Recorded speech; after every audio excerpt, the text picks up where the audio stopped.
എന്താന്ന് നേരത്തെ എഴുന്നള്ളിട്ടുണ്ടല്ലോ. കേറിയിരിക്കാൻ എന്തായാലും തിന്നാൻ തരാം. കറി കഴിക്കട്ടെ? ഒഴിച്ചോ. ആരുടെ വീടാന്നറിയില്ലേ, ഒരു പെണ്ണ് വിളിക്കുന്നു, ചോറ് തരുന്നു, കറി പിന്നെയും പിന്നെയും തരുന്നു. മനുഷ്യ, ഇത് നമ്മുടെ വീടാ.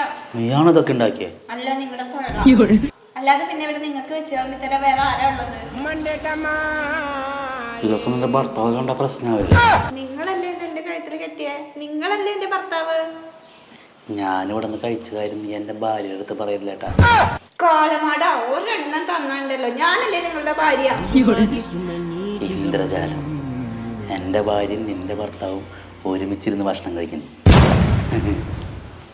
എന്റെ ഭാര്യയുടെ കൂടെ നിന്റെ ഭർത്താവ് ഭക്ഷണം കഴിക്കുന്ന ഞാനിവിടെ കിഴങ്ങനായിട്ടിരിക്കുമ്പോ